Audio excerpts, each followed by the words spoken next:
한국 무기 앞에서는 러시아는 아무것도 아니었다. 6개월 전 한국으로 은밀하게 입국한 러시아 군사 무기 기술자가 있습니다. 그가 폭로한 러시아 내부 상황이 화제가 되고 있는데요. 믿기 어려운 일들로 전 세계 누리꾼들의 탄식을 금치 못하고 있습니다. 지난해 가을 우크라이나 전선으로 파견 명령이 떨어졌을 때의 일이 선명하게 떠오르네요. 당시 저는 5년차 군사무기 엔지니어로 최신형 미사일 시스템을 개발하는 팀의 책임자였습니다. 수백 명의 병사들이 제가 설계한 무기를 들고 전장으로 향한다는 사실에 자부심과 책임감을 동시에 느꼈어요. 모스크바를 떠나는 아침, 아내 이리나와 두 아이들이 현관에서 저를 배웅했습니다. 10살 딸 나타샤가 눈물을 글썽이며 안전하게 돌아오라고 당부했어요. 그때만 해도 저는 이 파견이 제 인생을 완전히 바꿔놓을 것이라고는 상상조차 못했습니다. 국경을 넘어 우크라이나로 들어서자 전쟁의 참혹함이 고스란히 드러났어요. 불타는 마을들과 버려진 차량들 그리고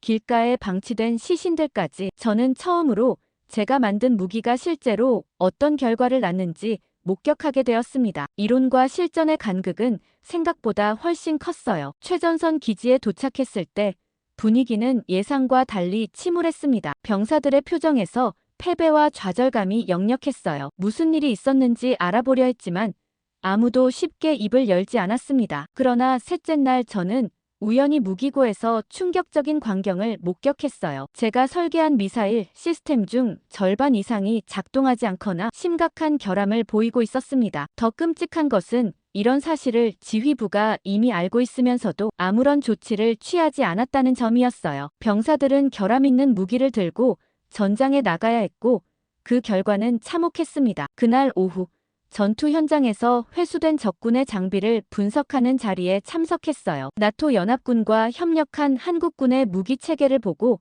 제 심장이 무거워졌습니다. 그들의 무기는 놀라울 정도로 정교했고 에너지 효율성과 정확도 면에서 우리 것과는 차원이 달랐어요. 첨단 센서 시스템과 인공지능 기반 타깃팅 그리고 경량화된 소재 활용까지 우리가 꿈꾸던 기술이 이미 구현되어 있었습니다. 가장 충격적인 것은 한국의 K2 블랙팬서 전차였어요. 우리의 최신형 T-90 탱크가 이 무기 앞에서는 종이 호랑이에 불과했습니다. 이는 단순한 기술 격차가 아닌 사고방식의 차이였어요. 우리가 자랑스럽게 여기던 무기들이 상대 앞에서 무력하게 무너지는 현실이 고통스러웠습니다. 저는 밤새 자료를 검토하며 원인을 찾아 나갔어요. 결론은 제가 어떻게 설계했든 한국 무기를 이길 수는 없다는 점이었습니다. 좌절스러웠어요. 하지만 이 정도로 처참히 무너질 정도였나 싶어 꼼꼼히 살펴보는데 충격적인 문서를 발견했습니다. 제조 과정에서 저품질 부품이 사용되었고 품질 검사도 제대로 이루어지지 않았다는 사실을 발견했습니다. 모든 증거는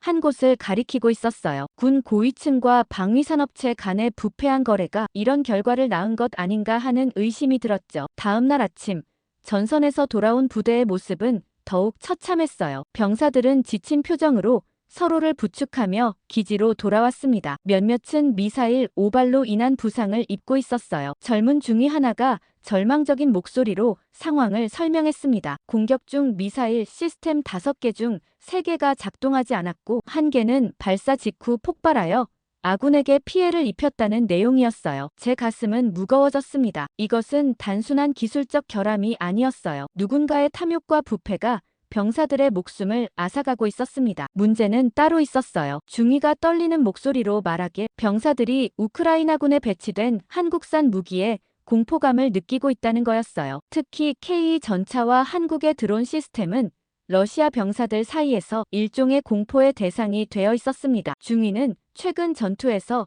한국산 무기가 배치된 지역으로 진격하라는 명령에 병사들이 망설이는 모습을 목격했다고 했어요. 아군 무기는 고장나고 적의 무기는 너무 정확해서 병사들은 자신들이 살아있는 관역이 된 것 같다고 말했다며 고개를 숙였어요. 심지어 한국산 열감지 센서가 야간에도 그들을 완벽히 탐지해 공포에 떨게 만든다고 덧붙였어요. 그들이 어둠 속에서 숨을 곳을 찾으려 해도 소용이 없었습니다. 중위는 더 나아가 일부 부대에서는 K-공포증이라는 말까지 생겨났다고 했어요. 한국산 무기가 배치된 전선으로 파견 명령이 떨어지면 병사들이 병가를 신청하거나 심지어 자해를 하는 경우도 있었다고 합니다. 러시아 무기의 성능 문제와 한국 무기에 대한 두려움이 합쳐져 병사들의 사기는 바닥으로 떨어지고 있었어요. 더 큰 문제는 고위 지휘부가 이런 현실을 인정하지 않는다는 점이었습니다. 그들은 계속해서 승리의 메시지만 내보내고 병사들에게 불가능한 임무를 강요하고 있었어요. 한 부대는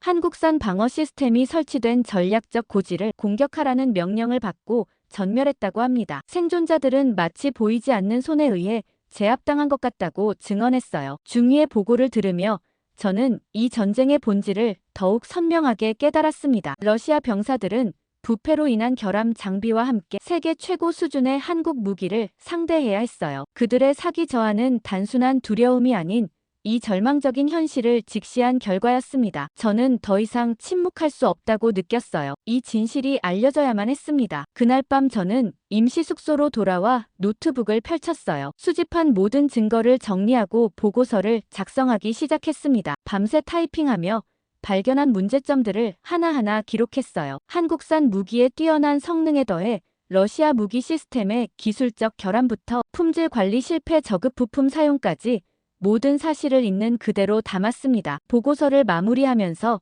가슴속에서는 작은 희망이 피어올랐어요. 이 문제가 빠르게 해결되어 더 이상의 희생을 막을 수 있을 거라는 희망이었습니다. 아침이 밝아오자 저는 보고서를 들고 지휘부로 향했어요. 그러나 저를 맞이한 건 냉담한 반응뿐이었습니다. 눈앞에서 제 보고서가 대충 넘겨지는 모습을 지켜보며 분노가 치밀어 올랐어요. 코노프 대령은 보고서를 훑어보더니 이런 내용은 이미 알고 있다며 대수롭지 않게 말했습니다. 그러면서 현재 상황에서는 어쩔 수 없다는 말도 덧붙였어요. 무기 공급망이 이미 확립되어 있고 계약이 체결되어 있어 바꿀 수 없다는 핑계였습니다. 저는 그 자리에서 강하게 항의했어요. 매일 수십 명의 병사들이 결함 있는 무기 때문에 목숨을 잃고 있다고. 이건 단순한 행정 문제가 아니라 인명피해라고 목소리를 높였습니다. 하지만 코노프 대령은 냉정하게 전쟁에는 희생이 따르는 법이라며 저를 내쫓았어요. 좌절감에 사로잡힌 채 무기고로 돌아와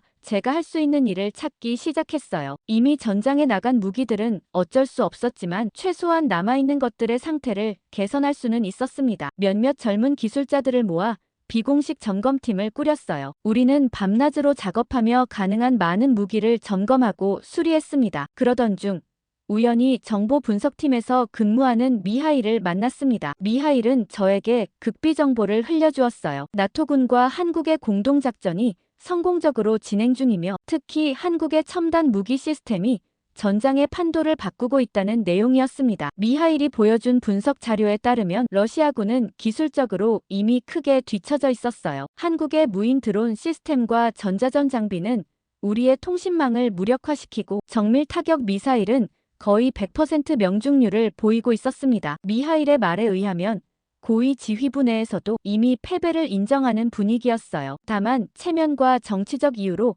전쟁을 계속하고 있을 뿐이었습니다. 그 말을 들으며 저는 분노로 떨렸어요. 수많은 젊은이들이 이미 승산 없는 전쟁에서 목숨을 잃고 있었습니다. 한국 무기의 압도적인 성능 앞에서 우리의 대응은 사실상 불가능했어요. 가능한 빨리 휴전을 하는 것만이 수많은 젊은 군인들의 목숨을 살릴 수 있는 유일한 방법이었습니다. 다음 날 코노프 대령을 다시 찾아갔어요. 이번에는 미하일에게서 얻은 정보를 바탕으로 현실적인 상황 평가와 휴전의 필요성을 강조했습니다. 하지만 대령의 반응은 더욱 강경해졌어요. 그는 저를 패배주의자라고 비난하며 이런 이야기를 다른 사람들에게 퍼뜨린다면 반역죄로 처벌받을 것이라고 위협했습니다. 그의 사무실을 나오면서 저는 더 이상 공식 경로로는 아무것도 해결할 수 없다는 것을 깨달았어요. 그날 저녁 저는 숙소에서 몇몇 신뢰할 수 있는 동료들과 비밀 모임을 가졌습니다. 미하일도 함께였어요. 우리는 밤늦도록 현 상황과 가능한 행동 방안에 대해 논의했습니다. 모두가 같은 생각을 하고 있었어요. 이대로는 안 된다는 것, 너무 많은 목숨이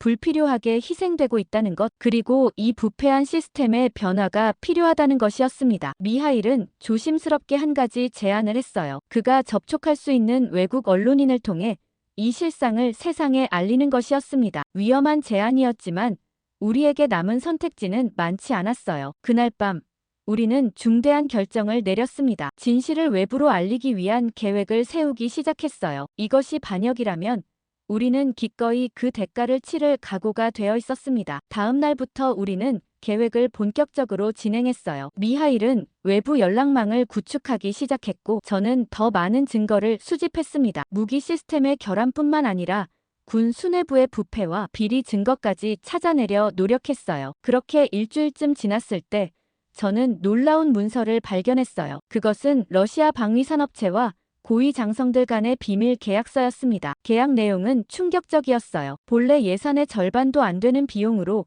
무기를 생산하고 나머지 자금은 관련자들의 해외 계좌로 빠져나가고 있었습니다. 문서에는 여러 고위 인사들의 서명이 있었고 그중에는 푸틴 측근으로 알려진 인물들도 포함되어 있었어요. 이건 단순한 부패가 아니라 국가적 배신이었죠. 그날 밤 저는 발견한 문서를 미하일에게 보여주었습니다. 미하일의 얼굴이 창백해졌어요. 이건 우리가 예상했던 것보다 훨씬 더 깊고 위험한 문제였습니다. 미하일은 이 정도 수준의 문서라면 우리의 목숨이 위험할 수 있다고 경고했어요. 하지만 동시에 이것이야말로 시스템을 흔들 수 있는 결정적 증거라고도 말했습니다. 다음 날 평소와 다름없이 업무를 시작했지만 기지 내 분위기가 달라진 것을 느꼈어요. 더 많은 보안 요원들이 돌아다니고 있었고 사람들의 대화가 갑자기 줄어들었습니다. 점심시간에 식당에서 볼 수 있던 미하일의 모습도 보이지 않았어요. 불안한 마음에 미하일의 숙소를 찾아갔지만 문은 굳게 닫혀 있었고 노크해도 응답이 없었습니다. 오후 회의에서 코노프 대령이 갑자기 보안 강화 조치를 발표했어요. 모든 직원들의 통신은 감시되고 기지 출입이 제한되며 무단 정보 유출 시 중대한 처벌이 있을 것이라고 했습니다. 대령의 시선이 저를 향했을 때 저는 등줄기를 타고 한기가 흐르는 것을 느꼈어요. 그들이 이미 알고 있다는 직감이 들었습니다. 회의가 끝나고 사무실로 돌아왔을 때 제 책상이 뒤집혀 있었어요. 서류들은 흐트러져 있었고 컴퓨터는 켜진 채 누군가가 검색을 하고 있었습니다. 저는 그 자리에 얼어붙었어요. 순간 도망치고 싶은 충동이 들었지만 그러면 더 의심을 살 것이라는 생각에 평소처럼 행동하려 노력했습니다. 컴퓨터 앞에 앉아 작업을 계속했지만 머릿속은 이미 다음 행동을 계획하고 있었어요. 저녁이 되자 결정적인 소식이 들려왔습니다. 미하일이 불순한 행위로 체포되어 모스크바로 압송되었다는 것이었어요. 이 말을 전해준 동료는 제게 조심하라며 귓속말로 경고했습니다. 미하일의 컴퓨터와 통신 기록이 모두 압수되었고 그와 접촉한 모든 사람이 조사 대상이 되었다고 했어요. 저는 그날 밤 잠을 이루지 못했습니다. 창문 밖으로 어떤 차량이 오가는 소리가 들릴 때마다 가슴이 쿵쾅거렸어요. 미하일이 체포되었다는 것은 우리의 계획이 발각되었다는 의미였습니다. 새벽녘 저는 결정을 내렸어요. 일단은 평소와 같이 행동하되 탈출 계획을 세우기로 했습니다. 수집한 증거는 이미 여러 곳에 복사해 두었고 그중 하나는 제 아내 이리나에게 비밀리에 보냈어요. 이리나는 이 상황의 심각성을 이해할 수 있는 사람이었습니다. 그녀 역시 위험에 처할 수 있다는 것을 알면서도 저는 그녀에게 의지할 수밖에 없었어요. 다음 날 하루 종일 저는 탈출 계획을 구체화했습니다. 이틀 후 보급품 수송을 위한 콘보이가 기지를 떠날 예정이었어요. 그때가 가장 적절한 탈출 기회였습니다. 콘보이에 섞여 기지를 빠져나간 후 국경지대로 이동하여 미리 연락해둔 조력자를 만나는 계획이었어요. 그 조력자는 미하일의 지인이었는데 미하일이 체포되기 전에 혹시나 무슨 일이 생기면 도움을 받으라며 저에게 준 연락처였어요. 그리고 고민 끝에 저는 이리나에게 암호화된 메시지를 보냈어요. 당장 모스크바를 떠나 친정 부모님이 있는 시베리아로 가라고 부탁했습니다. 거기서 제 다음 연락을 기다리라고 했어요. 그렇게 긴장된 하루가 지나고 탈출 전날 아침 저는 평소와 같이 일과를 시작했어요. 긴장된 마음을 겉으로 드러내지 않으려 애썼지만 손이 미세하게 떨리는 것을 멈출 수 없었습니다. 그렇게 오전 업무를 마치고 점심시간이 되었을 때 식당으로 가는 길에 세르게이가 저를 가로막았습니다. 그는 주변을 살피더니 낮은 목소리로 급히 상황을 설명했습니다. 어젯밤 보안부서에서 제 이름이 언급되었고 오늘 저녁에 공식 조사가 있을 예정이라는 내용이었어요. 미하일이 신문 과정에서 무엇인가를 털어놓았을 가능성이 높았습니다. 하지만 대낮에 기지를 빠져나가는 것은 거의 불가능했어요. 보안이 강화된 상태였고 모든 출입구에는 무장 경비원들이 배치되어 있었습니다. 어떻게 할까 고민에 빠진 찰나 기지 북쪽에서 갑자기 화재 경보가 울렸어요. 저는 바로 이때라고 생각했습니다. 대부분의 인원이 그쪽으로 주의를 돌리는 사이 저는 미리 준비해둔 작은 가방을 들고 남쪽 출구를 향해 서둘러 움직였습니다. 가방 안에는 증거 문서와 약간의 생필품 그리고 이동 중 필요한 위조 신분증이 들어있었어요. 남쪽 출구는 평소 물자 운반에만 사용되어 상대적으로 경비가 약했습니다. 출구에 도착했을 때 예상대로 경비원은 한 명뿐이었어요. 그는 화재 소식에 신경이 분산된 상태였습니다. 저는 급한 서류를 전달하러 간다는 핑계로 그를 속이고 출구를 통과했어요. 기지 밖으로 나오자마자 저는 빠른 걸음으로 사전에 계획해둔 방향으로 움직였습니다. 약 1km 떨어진 곳에 작은 마을이 있었고 거기서 교통편을 구할 수 있었어요. 마을에 도착했을 때는 이미 해가 지기 시작하고 있었습니다. 저는 마을 변두리에 있는 허름한 술집으로 향했어요. 미하일은 그곳에서 봄 안개라는 암호를 말하면 도움을 받을 수 있었습니다. 술집 안쪽 테이블에 앉아있던 나이든 남자가 고개를 끄덕이더니 뒷문으로 저를 안내했어요. 그는 드미트리라고 자신을 소개했고 미하일의 친구라고 했습니다. 드미트리는 상황이 생각보다 훨씬 심각하다고 말했어요. 모스크바에서 특별수사팀이 파견되었고 미하일뿐만 아니라 그와 연관된 모든 사람들을 색출하는 중이라고 했습니다. 이미 저를 찾는 수배령이 내려졌을 거라는 말도 덧붙였어요. 단순히 기밀 유출이 아니라 국가 반역죄로 쫓기고 있다는 소식이었습니다. 드미트리는 저를 그의 오래된 트럭에 태우고 마을을 빠져나갔습니다. 그의 계획은 국경까지 약 200km를 밤새 이동한 후 국경 인근의 비밀 지하 루트를 통해 저를 우크라이나 영토로 넘기는 것이었어요. 거기서부터는 제가 미리 연락해둔 사람들이 저를 인계받을 예정이었습니다. 그런데 자정을 조금 넘긴 시간 갑자기 드미트리가 속도를 늦추었어요. 앞쪽에 예상치 못한 임시 검문소가 보였습니다. 군인들이 모든 차량을 세우고 검사하고 있었어요. 드미트리는 천천히 차를 돌려 다른 길을 찾으려 했지만 이미 늦었습니다. 순찰차가 우리를 발견하고 불빛을 비추며 다가오고 있었어요. 드미트리는 저에게 트럭 뒤편에 숨으라고 지시했습니다. 트럭 적재함에는 건초 더미가 있었는데 그 안에 몸을 숨기라는 것이었어요. 저는 재빨리 그의 지시에 따랐습니다. 건초 속에 몸을 파묻고 숨을 죽인 채 기다렸어요. 심장이 너무 빠르게 뛰어서 소리가 밖으로 들릴까 두려웠습니다. 순찰차가 드미트리의 트럭 옆에 멈추었고 군인들이 그를 신문하는 소리가 들렸어요. 드미트리는 침착하게 자신이 인근 농장에 건초를 배달하러 가는 중이라고 설명했습니다. 군인들은 의심스러워하며 트럭을 수색하겠다고 했어요. 저는 숨을 멈추고 최대한 몸을 움츠렸습니다. 건초 더미 위로 손전등 불빛이 비추어졌어요. 그들이 건초를 뒤지기 시작한다면 저는 끝장이었습니다. 그때 갑자기 무전기 소리가 들렸어요. 군인들에게 급한 호출이 온 것 같았습니다. 잠시 후 그들은 수색을 중단하고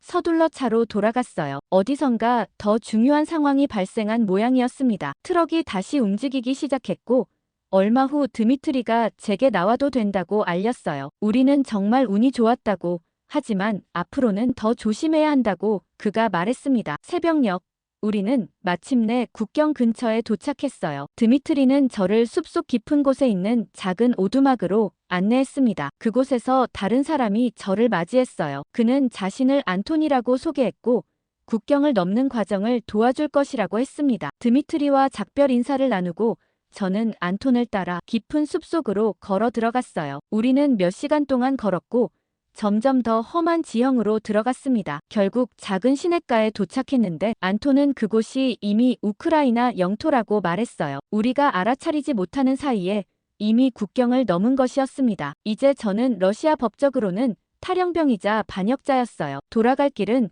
완전히 사라진 셈이었습니다. 안톤은 저를 숲속의 또 다른 오두막으로 안내했어요. 그러면서 내일 다른 사람이 와서 저를 다음 장소로 데려갈 것이라고 말하고는 떠났습니다. 혼자 남겨진 저는 라디오를 켜보았어요. 러시아 방송에서는 이미 제 이름이 언급되고 있었습니다. 군사 기밀을 유출하고 도주한 반역자라는 내용이었어요. 가족에 대한 언급은 없었지만 저는 그들도 이미 감시 대상이 되었을 것이라고 확신했습니다. 이리나가 제 메시지를 받고 시베리아로 떠났기를 간절히 바랐어요. 다음 날 아침 창문을 통해 들어오는 햇살에 눈을 떴어요. 오두막 밖에서 발자국 소리가 들렸고 곧 문을 두드리는 소리가 이어졌어요. 조심스럽게 다가가 문을 열자 젊은 여성이 서 있었습니다. 그녀는 자신을 나탈리아라고 소개했어요. 안톤이 보냈다면서 서둘러 출발하자고 재촉했어요. 그녀의 말에 따르면 러시아 특수부대가 이미 국경을 넘어 수색을 시작했다고 합니다. 우리 위치는 아직 안전하지만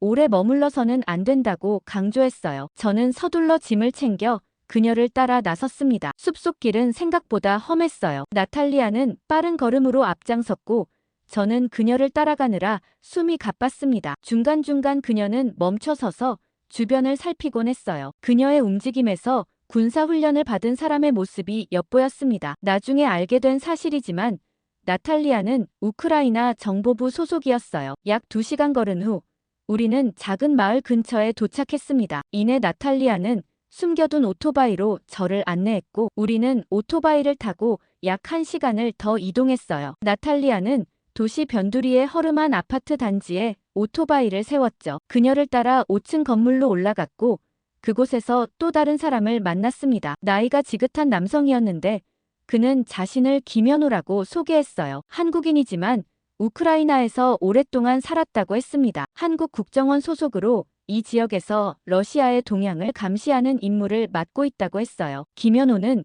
제게 차와 간단한 식사를 제공한 뒤 앞으로의 계획에 대해 설명해 주었습니다. 그에 따르면 저는 이제 한국과 우크라이나 양국 정보기관의 보호 아래 있으며 제가 가진 정보가 매우 가치 있다고 생각된다고 했어요. 특히 러시아 무기 시스템의 결함과 고위층 부패에 관한 증거는 전략적으로 중요하다고 강조했습니다. 김현우는 제게 한국에 대해 흥미로운 이야기를 들려주었어요. 한국이 어떻게 단시간에 세계 최고 수준의 방위산업 강국으로 성장했는지, 그들의 무기 체계가 얼마나 뛰어난지, 그리고 그 기술이 어떻게 우크라이나를 돕고 있는지에 대해 설명했습니다. 특히 한국의 K2 전차와 첨단 드론 시스템이 전장에서 러시아 장비를 압도하고 있다는 사실은 저에게 충격적이었어요. 제가 개발에 참여했던 러시아의 최신 미사일 시스템조차 한국의 방어체계 앞에서는 효과가 크게 떨어진다는 분석 자료도 보여주었습니다. 김현우는 제게 선택권을 주었어요. 한국과 우크라이나에 협력하여 모든 정보를 제공하고 그 대가로 보호와 새로운 정체성을 받거나 아니면 한국으로 망명하여 가족과 재회할 수도 있다고 했습니다. 저는 잠시 생각에 잠겼어요. 러시아로 돌아갈 수 없는 상황에서 제가 할 수 있는 최선은 진실을 완전히 공개하는 것이었습니다. 하지만 가족들에 대한 걱정이 앞섰어요. 김현우는 제 고민을 이해한다며 가족들의 안전을 확보하는 데도 도움을 줄 수 있다고 했습니다. 결국 저는 한국 정보기관에 협력하기로 결정했어요. 가지고 있는 모든 정보를 제공하고 필요한 증언을 하는 대신 가족들의 안전한 탈출과 재회를 도와달라고 요청했습니다. 김현우는 최선을 다하겠다고 약속했어요. 그날부터 저는 키예프의 비밀 장소로 이동하여 한국과 우크라이나 정보 분석팀과 함께 작업을 시작했습니다. 며칠 동안 저는 제가 알고 있는 모든 것을 털어놓았어요. 러시아 무기 시스템의 기술적 결함과 부품 조달 과정의 부패 그리고 고위층의 비리까지 모든 세부 사항을 제공했습니다. 분석팀은 제 정보를 토대로 러시아군의 취약점을 파악하고 방어 전략을 수립해 나갔어요. 저는 한국 전문가들의 분석력과 기술력에 감탄했습니다. 그들은 제가 제공한 단편적인 정보만으로도 러시아 무기 시스템의 구조적 취약점을 정확히 짚어냈어요. 한국의 첨단 시뮬레이션 기술을 활용한 분석은 특히 인상적이었습니다. 일주일쯤 지났을 때 김현우가 좋은 소식을 가지고 찾아왔어요. 한국 정보부가 이리나와 아이들의 위치를 파악했다는 것이었습니다. 다행히 그들은 제 지시대로 시베리아로 이동해 있었고 아직 러시아 당국의 감시망에 걸리지 않은 상태였어요. 김현우는 그들을 안전하게 데려오기 위한 작전을 이미 시작했다고 말했습니다. 그 작전은 매우 복잡하고 위험한 것이었어요. 한국 정보부는 러시아 내 협력자들을 통해 이리나에게 비밀 메시지를 전달했습니다. 메시지에는 탈출 계획과 지침이 담겨 있었어요. 이리나는 아이들과 함께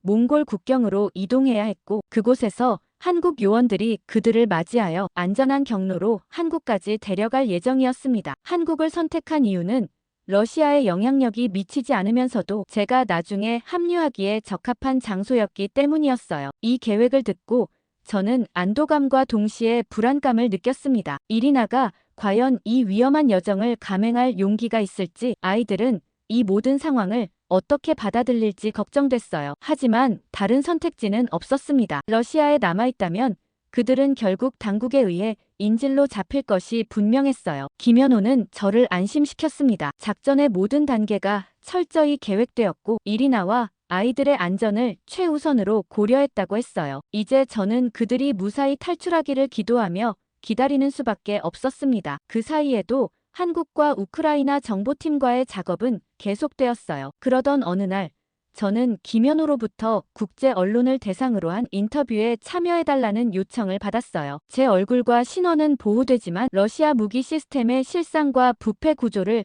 세계에 알리는 중요한 기회였습니다. 저는 잠시 고민했지만 이내 동의했어요. 이것이 제가 진실을 알릴 수 있는 가장 효과적인 방법이라고 생각했습니다. 인터뷰 준비를 하면서 저는 김연호에게 한국에 대해 더 많은 질문을 했어요. 어떻게 한국이 이렇게 빠르게 성장할 수 있었는지, 특히 방위산업 분야에서 이렇게 뛰어난 성과를 낼 수 있었는지 궁금했습니다. 김연호는 한국의 역사와 문화, 그리고 국가적 위기를 기회로 바꾸는 한국인들의 강인한 의지에 대해 설명해 주었어요. 특히 인상 깊었던 건 한국이 자체 기술력에 집중하면서도 투명하고 효율적인 시스템을 구축했다는 점이었습니다. 러시아의 부패와 비효율이 떠올라 저절로 비교가 됐어요. 인터뷰 당일 저는 가면을 쓰고 목소리 변조 장치를 착용한 채 카메라 앞에 섰어요. 질문에 하나하나 답하면서 저는 마음속 깊은 곳에서 오는 확신을 느꼈습니다. 인터뷰가 끝나고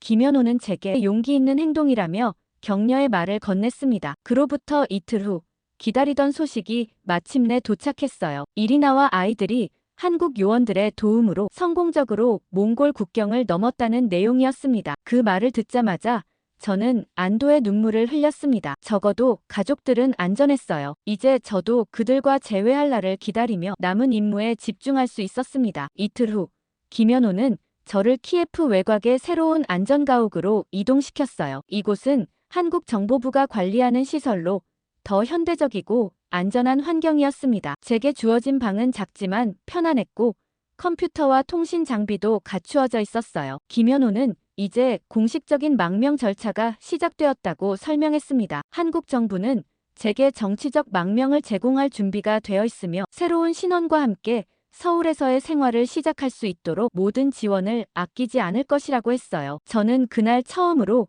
이리나와 영상 통화를 할 수 있었습니다. 아이들도 카메라 앞에 나타나 저에게 손을 흔들었습니다. 그들은 이미 서울 근교의 안전한 시설에 머물고 있었고 한국 직원들이 매우 친절하게 대해준다고 했어요. 나타샤는 이미 한국어 몇 마디를 배웠다며 자랑스럽게 선보였습니다. 안녕하세요, 아빠.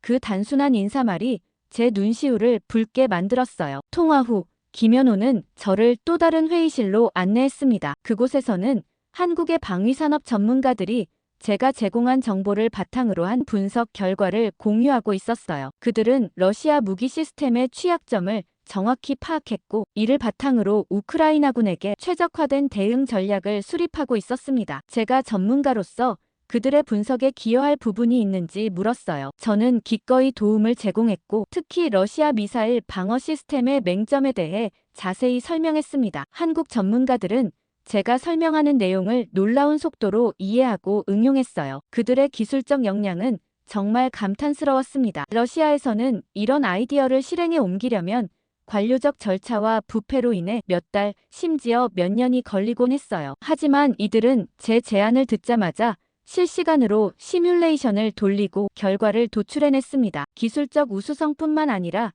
일하는 방식과 문화에서도 큰 차이를 느꼈어요. 저녁 식사 시간에 김연호는 저를 시설 내 작은 식당으로 안내했습니다. 그곳에서 처음으로 한국 음식을 맛보게 되었어요. 불고기와 김치 그리고 된장찌개 등 다양한 음식이 테이블에 차려졌습니다. 낯선 맛이었지만 묘하게 중독성 있는 풍미의 저는 곧 음식을 즐기기 시작했어요. 김연호는 한국 음식 문화에 대해 설명해주며 음식을 통해 그 나라의 역사와 정신을 이해할 수 있다고 말했습니다. 식사 중에 김연호는 흥미로운 제안을 했어요. 제가 한국에 정착한 후 한국 방위산업체에서 컨설턴트로 일해볼 생각이 없냐는 것이었습니다. 제 전문 지식과 경험이 한국의 방어 체계를 더욱 강화하는 데 큰 도움이 될 수 있다고 했어요. 저는 놀랐지만 그 제안이 매력적으로 들렸습니다. 제 기술을 정당한 목적인 방어적인 목적으로 사용할 수 있다는 것은 큰 의미가 있었어요. 다음 날 아침, 김연호는 새로운 소식을 가지고 왔습니다. 제 인터뷰가 CNN과 BBC를 비롯한 주요 국제 언론에 보도되었고 전 세계적으로 큰 반향을 일으키고 있다는 내용이었어요. 러시아 정부는 공식적으로 저를 비난하고 모든 주장을 부인했지만 이미 국제사회에서는 의혹의 눈초리가 커지고 있었습니다. 그리고 그날 오후 저는 키예프에서 서울로 이동하기 위한 준비를 시작했습니다. 김연호는 모든 서류가 준비되었고 이틀 후 특별 항공편으로 출발할 예정이라고 말했어요. 출발 전날 밤 김연호는 저를 키예프 외곽의 한 고지대로 데려갔어요. 그곳에서는 도시 전체가 내려다 보였습니다. 밤하늘 아래 불빛들이 반짝이는 키예프의 모습은 아름다웠지만 동시에 전쟁의 상처도 역력했어요. 김연호는 조용히 말했습니다. 이 전쟁은 결국 끝날 것이고 우크라이나는 자유를 지켜낼 것이라고. 그리고 그 과정에서 제가 한 일은 수많은 생명을 구하는데 기여했다고 덧붙였어요. 바람이 차갑게 불어오는 가운데 저는 문득 제 인생의 궤적이 완전히 바뀌었다는 것을 실감했습니다. 몇 달 전까지만 해도 저는 러시아 군사 기술자로서 자부심을 가지고 있었어요. 하지만 이제 저는 조국을 떠나 새로운 나라에서 새 삶을 시작하게 되었습니다. 덴마크에서 믿기지 않는 일이 벌어지고 있습니다. 한국으로 교육 이민을 신청한 숫자가 기하급수적으로 늘어 이례적으로 장관이 사태의 심각성을 브리핑하기도 했는데요. 특히 한 소년이 올린 글이 큰 화제가 되고 있습니다. 바로 알아보겠습니다. 한국 교육이 최고라고 생각하시면 좋아요 눌러주세요. 안녕하세요. 저는 덴마크에 살고 있고 1년 전만 해도 한국이 어디 있는지도 잘 몰랐었어요. 하지만 지금 한국은 제게 고향이나 다름없죠. 사실 저는 8살 때 엄마를 잃었습니다. 그날은 비가 오는 화요일이었죠. 엄마가 마트에 장을 보러 나갔다가 돌아오지 않았어요. 사고 소식을 들은 아빠의 얼굴이 하얗게 변하던 모습이 아직도 선명합니다. 아빠는 그날 이후로 웃는 법을 잊어버린 사람처럼 말수가 줄었고 저는 마음의 문을 완전히 닫아버렸어요. 덴마크의 작은 마을 코펜하겐 근교에 살던 우리 가족은 더 이상 가족이 아니었습니다. 그저 같은 공간에 숨쉬는 두 사람이 된 거죠. 학교에 가는 것도 점점 싫어졌어요. 책상에 앉아있는 시간이 고문 같았습니다. 선생님의 말소리는 귀에 들어오지 않았고 친구들의 웃음소리는 더 멀게만 느껴졌어요. 매일 아침 숙제를 안 해왔다는 지적을 듣는 게 일상이 되었습니다. 창밖을 바라보며 시간을 보내는 날들이 많아졌죠. 흐르는 구름과 바람에 흔들리는 나뭇가지 그리고 가끔 지나가는 작은 새들. 그것들이 제 친구였어요. 수업 종이 울려도 자리에서 일어나지 않았고 점심시간에는 혼자 교실 구석에 앉아 도시락을 먹었습니다. 도시락이라고 해봤자 아빠가 아침에 대충 싸준 샌드위치와 우유 한 팩이 전부였죠. 담임 선생님은 자주 아빠를 학교로 불렀어요. 제가 계속 결석하면 학교에 적응하기 더 어려워질 거라며 지금이라도 심리 상담을 받아보는 게 어떻겠냐고 제안했습니다. 하지만 아빠는 항상 시간이 해결해주겠다는 대답만 했죠. 그렇게 바람처럼 스쳐 지나가는 날들 속에서 저와 아빠는 서로에게 등을 돌린 채 살았어요. 아침에 일어나면 아빠는 이미 출근한 뒤고 저녁에 돌아오면 대부분 지쳐 있었습니다. 식탁에 앉아 TV만 보다가 각자 방으로 들어가는 게 우리의 일상이었죠. 그렇게 2년이 흘렀어요. 10살이 된 저는 여전히 학교에 가기 싫어했고 친구도 거의 없었습니다. 선생님들은 저를 볼 때마다 안타까운 눈빛을 보냈죠. 그 눈빛이 싫었어요. 동정이 느껴졌으니까요. 어느 날 저녁 아빠가 평소보다 일찍 돌아왔습니다. 테이블에 앉아 저녁을 먹던 중 아빠가 조심스럽게 말을 꺼냈어요. 이제 우리 집에 새로운 사람이 올 거라고요. 포크질하던 손이 멈췄습니다. 아빠는 잠시 머뭇거리다가 말을 이었죠. 제가 꼭 엄마라고 부르지 않아도 괜찮지만 선영이라는 분이고 한국 사람이며 우리가 함께 살게 될 거라고 말했어요. 저는 아무 말도 하지 않았습니다. 그저 밥을 빨리 먹고 방으로 들어갔죠. 문을 닫고 침대에 누워 이불을 머리끝까지 뒤집어 썼어요. 베개를 꽉 붙잡고 소리 없이 울었습니다. 엄마를 대체할 사람은 아무도 없는데 아빠는 벌써 다른 사람을 데려오려고 했어요. 다음 날 학교에서 작은 소문이 퍼졌습니다. 제 친구였던 요한이 다른 아이들에게 제 집에 새 엄마가 올 거고 한국 사람이라고 말한 거죠. 쉬는 시간 몇몇 아이들이 다가와 저한테 물었어요. 새 엄마가 스시 먹고 다니냐면서 엄마랑 말은 통하냐며 뭐라고 하는지 알아듣냐고요. 정말 듣기 싫었습니다. 그들은 아시아 국가들을 구분하지도 못하면서 놀리기 바빴죠. 그날부터 저는 정말로 학교에 가기 싫어졌습니다. 교실 맨 뒤 구석자리에 앉아 그림만 그렸어요. 까만 크레파스로 빼곡히 채워진 그림들, 그건 제 마음이었을지도 모릅니다. 사람들과 말하는 것도 눈을 마주치는 것도 싫었죠. 선생님이 질문을 해도 모른다고만 했고 체육 시간에는 항상 아프다고 했습니다. 그렇게 저는 점점 더 작은 세계 속으로 숨어 들어갔어요. 제 세계에는 창밖으로 보이는 하늘과 구름, 그리고 가끔씩 꺼내보는 엄마의 사진만 있었습니다. 아무도 들어올 수 없는 제 작은 세계였어요. 새 엄마가 오기로 한 날 저는 일부러 늦게까지 밖에서 시간을 보냈어요. 집으로 돌아와야 한다는 걸 알면서도 발걸음이 무거웠죠. 현관문을 열고 들어가는 순간 낯선 향기가 코끝에 닿았습니다. 약간 매콤하면서도 고소한 냄새였어요. 거실로 들어서자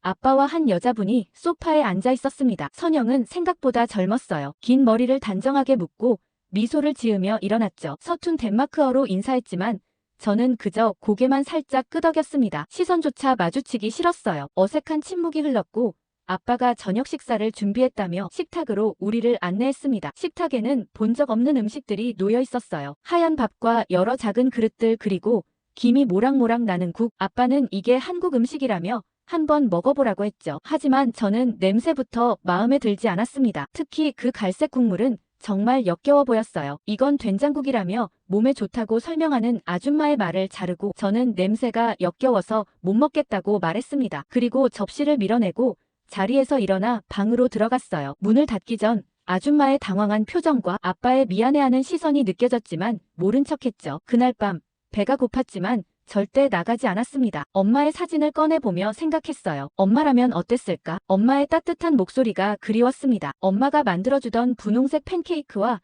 달콤한 시나몬 롤이 생각났어요. 그 음식들은 역겹지 않았는데 그 다음 날도 비슷했습니다. 선영 아줌마는 매일 다른 한국 음식을 준비했지만 저는 대부분 먹지 않았어요. 아빠가 없을 때는 냉장고에서 요구르트나 치즈를 꺼내 대충 때웠죠. 아줌마가 뭔가 물으면 최대한 짧게 대답하거나 그냥 무시했습니다. 그녀가 내 방에 들어오는 것도 싫어했어요. 하지만 아줌마는 포기하지 않았습니다. 어느 날부터 제 책상 위에 따뜻한 차 한 잔과 짧은 메모가 놓이기 시작했어요. 간단한 문장들이었죠. 처음에는 그냥 무시했지만 매일 반복되니 나도 모르게 그 차를 마시게 되었습니다. 일주일쯤 지났을 때 선영 아줌마가 아빠에게 말하는 것을 우연히 듣게 됐어요. 아빠는 너무 애쓰지 말라고, 시간이 해결해 줄 거라고 했지만 아줌마는 달랐습니다. 나는 아직 많이 부족하지만 루카스를 기다리고 있다고 했어요. 그 말을 듣는 순간 가슴 한편이 묘하게 따뜻해졌습니다. 누군가 나를 기다려준다는 게 어떤 느낌인지 잊고 있었어요. 그날 저녁 평소처럼 식탁에 앉았습니다. 선영 아줌마는 시금치 수프와 빵을 준비했어요. 덴마크 음식이었죠. 놀라웠지만 아무 말 없이 수프를 한 숟가락 떠먹었습니다. 맛이 좋았어요. 아줌마가 레시피를 찾아봤다며 수줍게 웃었죠. 그 순간만큼은 식탁의 침묵이 불편하지 않았어요. 그렇게 조금씩 변화가 시작됐습니다. 아줌마는 한국 음식과 덴마크 음식을 번갈아 만들었고 저는 가끔씩 맛이 나쁘지 않다는 짧은 평가를 남겼죠. 학교 갔다 돌아오면 제 방 앞에 작은 간식과 메모가 있었어요. 한국 과자도 있었는데 달콤하고 바삭한 게 나쁘지 않았습니다. 어느 날은 무거운 가방을 들고 들어오는 제게 아줌마가 다가와 도와줬어요. 처음엔 거부하려 했지만 그녀의 부드러운 손길이 싫지 않았습니다. 그날 저녁 선영 아줌마가 만든 호박죽을 조금 더 먹었어요. 달콤하고 따뜻했죠. 흘리지 않게 조심히 먹는 제 모습을 보며 아줌마가 미소 지었습니다. 그때까지만 해도 선영을 엄마라고 부를 생각은 없었어요. 하지만 이제 그녀를 완전히 밀어내지도 않았습니다. 그렇게 우리 집의 저녁 식탁은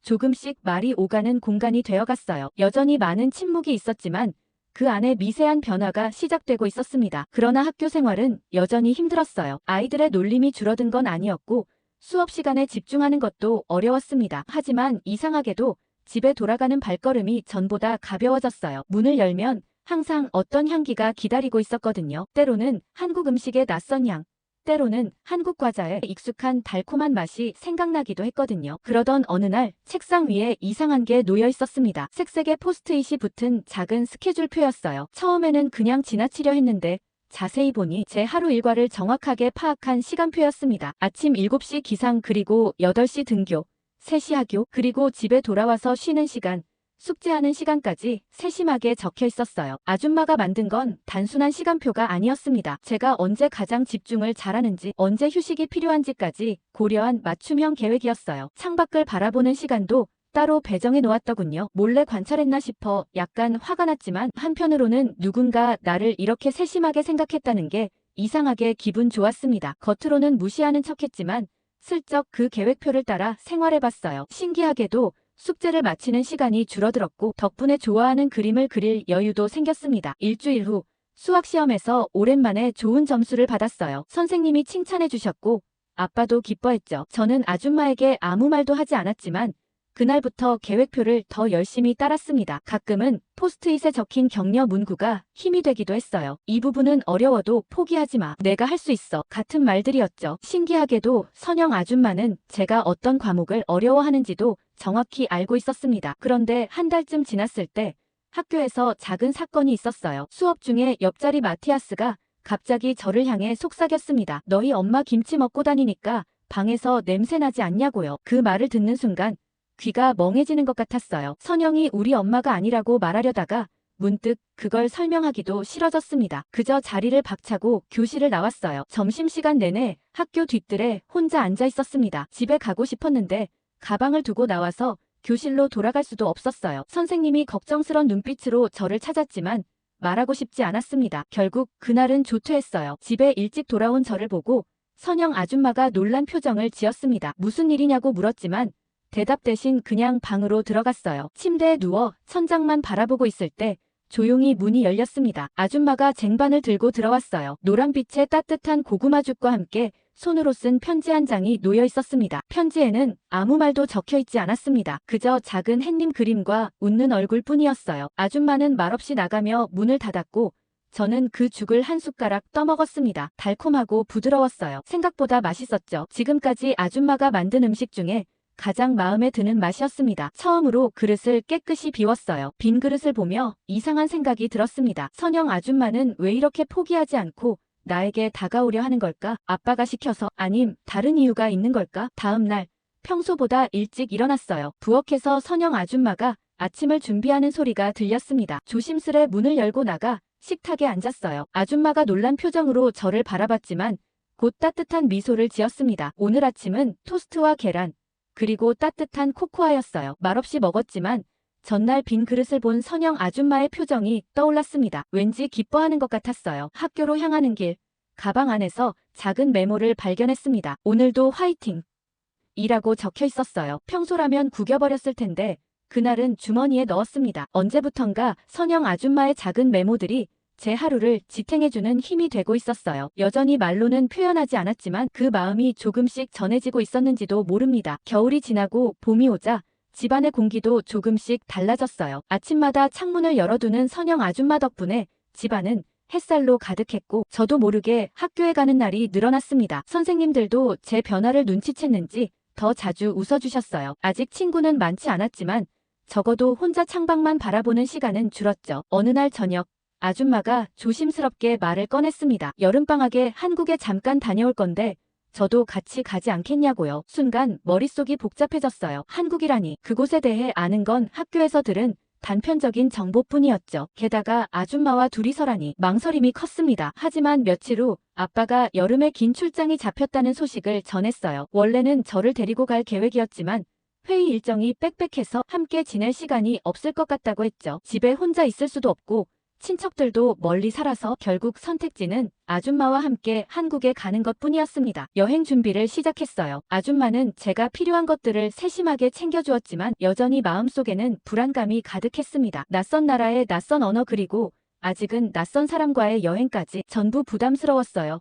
야속하게도 시간은 흘렀고 마침내 출발하는 날 공항에서 아빠가 우리를 배웅했습니다. 평소와 달리 아빠의 얼굴에는 걱정이 가득했어요. 저에게 잘 다녀오라며 꼭 안아주셨죠. 비행기에 오르는 순간까지도 제 마음은 복잡했습니다. 창밖으로 덴마크의 풍경이 작아지는 것을 보며 이 여행이 어떻게 끝날지 상상도 할 수 없었어요. 12시간의 긴 비행 끝에 인천공항에 도착했습니다. 처음 본 한국은 상상했던 것과 달랐어요. 모든 게 빠르고 깨끗하고 현대적이었죠. 공항은 사람들로 북적였고 이해할 수 없는 한국어 방송이 끊임없이 흘러나왔습니다. 선영 아줌마의 손을 꼭 잡고 있는 제 모습이 스스로도 낯설게 느껴졌어요. 출구로 나가자 여러 사람들이 우리를 기다리고 있었습니다. 선영 아줌마의 가족들이었어요. 엄마와 아빠 그리고 동생 또 조카까지 모두 환한 미소로 우리를 반겼죠. 특히 선영 아줌마의 어머니, 제게는 한국 할머니가 되는 분이 저를 꼭 안아주셨어요. 처음 보는 사람인데도 마치 오래 기다려온 사람처럼 반겨주셨습니다. 모두 함께 차를 타고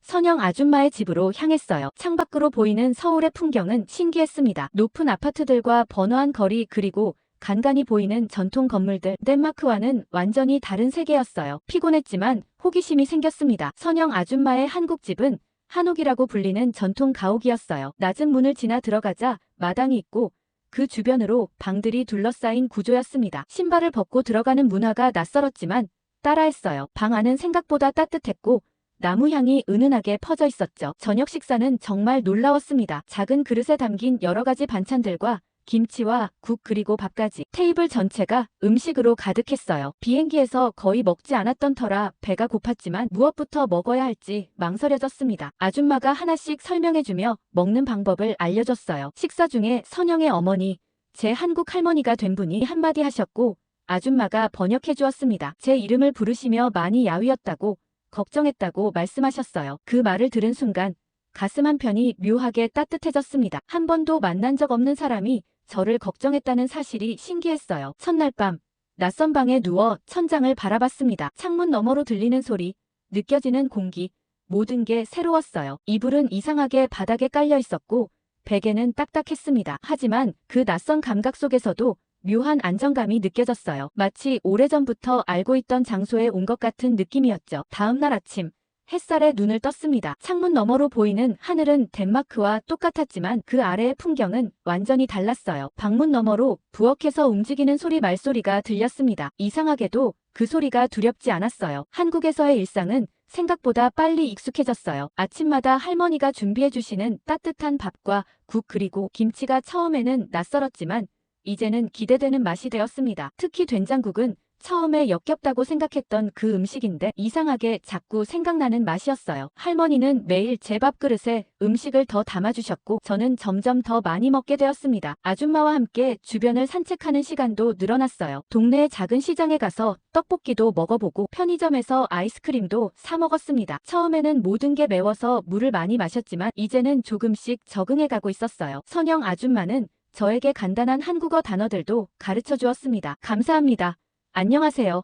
맛있어요. 같은 말들이었죠. 그렇게 일주일쯤 지났을 때 선영 아줌마의 조카가 다니는 초등학교 체육대회에 초대받았어요. 처음에는 가기 싫었습니다. 낯선 사람들 속에 섞이는 것이 여전히 불편했거든요. 하지만 선영 아줌마의 조카 민수는 나이가 어린데도 영어를 곧잘해서 저와 소통하는데 문제가 없었고 직접 전화해서 꼭 와달라고 부탁하는 통에 거절할 수 없었어요. 체육대회가 열리는 날 아침부터 학교 운동장은 사람들로 북적였습니다. 알록달록한 천막들이 세워져 있었고 음악이 흘러나오고 있었어요. 선영 아줌마의 가족들은 돗자리를 펴고 자리를 잡았습니다. 응원 도구와 간식, 물통까지 완벽하게 준비해온 모습이 인상적이었어요. 민수는 저를 보자마자 반가워하며 뛰어왔습니다. 자기 친구들에게 소개시켜주겠다며 저를 끌고 갔어요. 운동장 한복판에 서니 갑자기 부끄러워졌습니다. 민수는 큰 소리로 저를 소개했어요. 덴마크에서 온 자기 사촌이라고요. 친구들이 몰려와 질문 세례를 퍼부었습니다. 레고가 정말 많이 있냐는 질문, 눈이 얼마나 많이 오냐는 질문, 산타가 정말 핀란드에 살고 있냐는 질문까지. 덴마크와 핀란드를 혼동하는 모습이 어쩐지 친근하게 느껴졌어요. 게다가 민수 친구들도 영어를 곧잘해서 별로 소통이 어렵지 않았죠. 처음엔 어색했지만 아이들의 질문 앞에서 점점 말문이 열렸습니다. 덴마크의 긴 겨울밤과 짧은 여름낮에 대해, 크리스마스 때 가족들이 모여 춤추는 전통에 대해 이야기했어요. 아이들은 눈을 반짝이며 들었습니다. 그런 관심을 받는 것이 오랜만이라 이상하게 기분이 좋아졌어요. 체육대회가 시작되고 민수의 반차례가 되었습니다. 선영 아줌마의 가족들은 모두 일어나 큰 소리로 응원했어요. 저도 모르게 따라 일어나 소리 지르고 있는 제 모습이 신기했습니다. 민수가 달리기를 할 때는 가슴이 두근거렸고 결승선을 통과했을 땐 환호성을 질렀어요. 이런 감정을 언제 마지막으로 느꼈는지 기억도 나지 않았습니다. 점심시간이 되자 모두 모여 도시락을 나눠 먹었어요. 할머니가 정성껏 준비해주신 김밥과 유부초밥 그리고 과일까지 옆자리 가족과도 음식을 나누어 먹었습니다. 처음 보는 사이인데도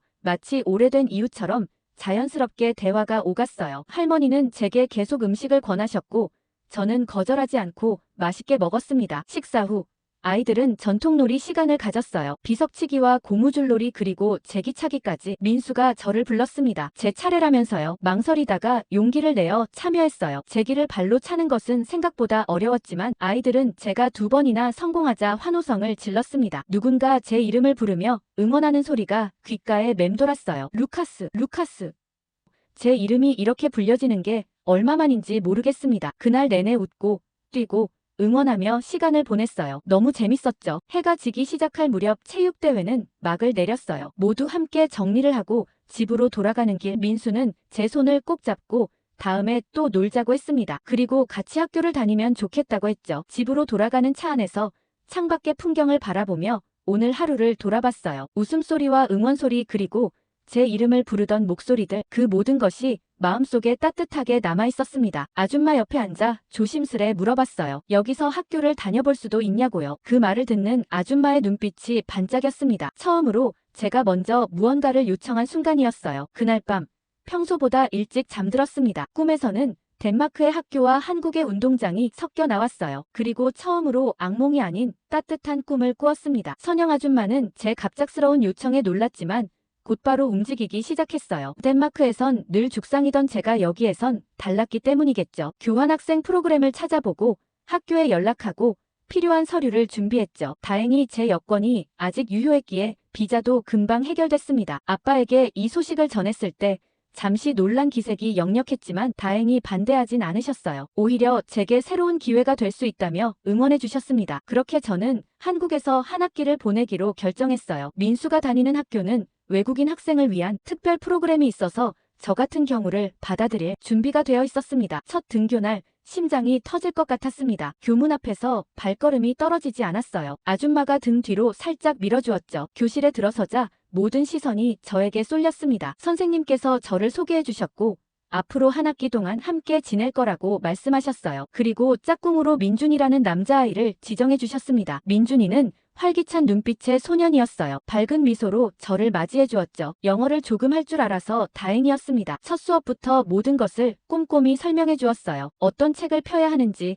선생님이 무슨 말씀을 하시는지, 쉬는 시간에는 어디로 가야 하는지까지 그의 친절함 덕분에 첫날을 무사히 넘길 수 있었습니다. 급식 시간은 정말 신기했어요. 급식실로 이동해 긴 줄을 서서 차례를 기다리고 쟁반에 여러 가지 음식을 담았습니다. 덴마크 학교의 간단한 샌드위치와는 비교도 안 되는 풍성한 식단이었어요. 김치와 국과 밥 그리고 여러 반찬들. 처음에는 젓가락질이 서툴러서 민준이가 많이 도와주었습니다. 며칠 지나지 않아 아이들 사이에서 제가 젓가락질을 가장 빨리 배웠다는 소문이 퍼졌어요. 선생님도 저를 칭찬해 주셨습니다. 수업은 생각보다 어렵지 않았어요. 수학과 과학은 언어가 달라도 이해할 수 있었고 영어 시간에는 오히려 제가 다른 친구들을 도와줄 수 있었습니다. 가장 어려웠던 건 한국어 수업이었죠. 하지만 선생님께서 저를 위해 특별한 교재를 준비해 주셨어요. 그리고 수업 후에는 민준이가 자발적으로 남아 저에게 한국어를 가르쳐 주었습니다. 민준이에게 의지를 많이 해서 그런가 우린 정말 빠르게 친해졌어요. 함께 학교 앞 문방구에서 간식을 사 먹고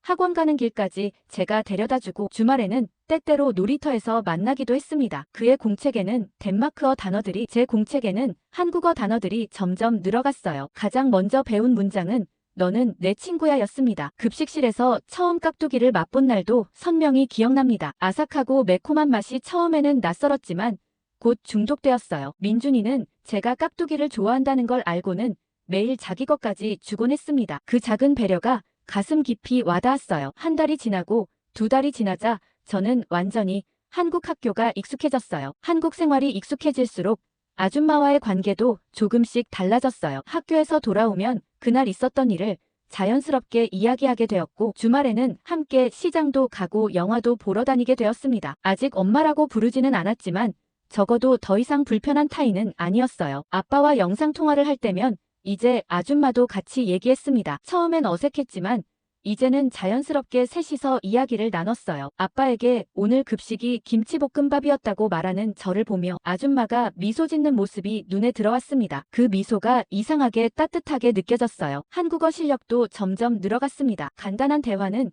이제 한국어로 할 수 있게 되었어요. 가끔 발음이 이상하면 아줌마가 정확하게 교정해 주었죠. 그 과정에서 웃음이 터지기도 했고 때로는 좌절감도 느꼈지만 포기하지 않았습니다. 배우고 싶다는 의지가 생겼어요. 어느 주말 민준이 가족이 저희를 집으로 초대했습니다. 고기 파티라고 했어요. 아줌마는 초대를 받았으니 선물도 사가야 한다고 했고 같이 선물도 고르러 갔습니다. 민준이네 집은 아파트 단지 안에 있었어요. 엘리베이터를 타고 올라가면서 어떤 사람들을 만나게 될지 상상했습니다. 문이 열리자 민준이가 환하게 웃으며 저를 맞이했어요. 실내화로 갈아 신고 안으로 들어가자 고기를 굽는 향긋한 냄새가 가득했습니다. 민준이 아버지는 키가 크고 목소리가 우렁찼어요. 저를 보자마자 반갑게 악수를 청하셨죠. 영어로 자기소개를 하시며 축구를 좋아하냐고 물으셨습니다. 덴마크 선수들에 대해 아시는 게 꽤 많으셨어요. 저도 모르게 축구 이야기에 빠져들었고 곧 거실에서 함께 축구 경기를 보면서 음식을 기다렸죠. 민준이 어머니는 부엌에서 분주히 음식을 준비하고 계셨어요. 저도 조심스레 다가가 도울 일이 있냐고 물었습니다. 어머니는 제가 한국어로 질문하자 기뻐하시며 접시를 나르는 일을 맡겨주셨어요. 민준이는 내내 제 옆에서 도와주었고 그의 여동생 소연이는 제게 루카스 오빠라고 부르며 따라다녔습니다. 식탁에 앉아 고기를 구워 먹는 시간은 정말 즐거웠어요. 민준이 아버지는 고기를 구우시다가 맛있는 부분을 골라 제 접시에 얹어주셨습니다. 어머니는 계속해서 반찬을 권하셨고 소연이는 제게 쌈을 싸주겠다며 상추를 들고 있었어요. 모두가 저를 챙기는 이 분위기가 낯설면서도 따뜻했습니다. 식사 중에 민준이 어머니가 제게 한국 생활은 어떠냐고 물으셨어요. 솔직하게 처음에는 많이 낯설었지만 이제는 정말 좋다고 대답했습니다. 특히 학교 친구들이 친절하고 선생님들도 잘 챙겨주신다고요. 그 말을 들은 어머니는 기쁜 듯 고개를 끄덕이셨어요. 민준이 덕분에 학교 생활이 더 즐겁다는 말도 덧붙였더니 민준이가 부끄러운 듯 웃었습니다. 집으로 돌아오는 길 아줌마가 내일은 할머니 댁에 들러 인사드리고 가자고 제안했습니다. 그동안 정을 많이 주셨으니 감사 인사를 전하자고요. 저는 고개를 끄덕였어요. 할머니의 된장국이 그리울 것 같다고 말했더니 아줌마가 놀라며 웃었습니다. 제가 처음에 얼마나 그 냄새를 싫어했는지 기억하냐고 물었어요. 함께 웃었습니다. 한국에서의 마지막 주가 다가오고 있었어요. 학교에서는 작은 송별회가 열렸고 친구들이 각자 작은 선물과 편지를 건네주었습니다. 그걸 받는 순간 눈물이 났지만 꾹 참았습니다. 그리고 선생님께서 저에게 물으셨어요. 덴마크로 돌아가면 무엇이 가장 그리울 것 같냐고요. 잠시 생각했습니다. 김치와 깍두기 아니면 민준이와의 추억 모두 맞지만 모두 정답이 아니었어요. 가장 그리울 것은 이곳에서 찾은 나 자신일 것 같다고 대답했습니다. 선생님은 따뜻하게 미소 지으셨어요. 그렇게 덴마크로 돌아가기 전날 밤 아줌마와 함께 TV를 보고 있었어요. 평소라면 각자 방에 들어갔을 시간이었지만 왠지 더 함께 있고 싶었습니다. 프로그램이 끝나고 침묵이 흐르자 용기를 내어 말했어요. 이번 여행이 정말 좋았다고. 그리고 고맙다고. 아줌마는 미소를 지으며 별거 아니라고 했지만 그녀의 눈에도 촉촉한 기운이 느껴졌습니다. 그리고 조심스레 엄마라고 불러봤어요. 그 말이 입에서 나오는 순간 가슴이 떨렸습니다. 아줌마 아니 엄마는 잠시 놀란 표정을 지었다가 이내 따뜻한 미소를 지었어요. 아무 말도 하지 않았지만 그 미소로 충분했습니다. 우리는 그렇게 밤늦도록 나란히 앉아 있었어요. 다음 날 할머니께 인사를 드리러 갔고 할머니가 저를 방으로 부르셨어요. 작은 상자를 내밀며 제게 주시더군요. 조심스럽게 열어보니 파란색 도자기로 만든 펜던트가 들어있었습니다. 할머니께서 직접 손으로 빚으신 거라고 했어요. 파란색은 덴마크의 바다를 그 위에 그려진 하얀 꽃은 한국의 무궁화를 의미한다고 설명해 주셨습니다. 할머니는 제 손을 잡으시며 말씀하셨어요. 정이란 건 꼭 말 안 해도 느껴지는 거라고요. 저는 그 말뜻을 이제야 이해할 수 있었습니다. 엄마가 처음부터 말없이 다가왔던 것, 민준이가 말없이 저를 도와주었던 것 모두 정이었던 거예요. 공항으로 가는 길 창밖으로 지나가는 서울의 풍경들을 하나하나 마음에 담았습니다. 이제 덴마크로 돌아가면 어떻게 달라질까? 예전의 제 모습으로 돌아갈까? 그 생각에 약간의 두려움이 밀려왔어요. 하지만 주머니 속 파란 도자기 펜던트를 꺼내 바라보니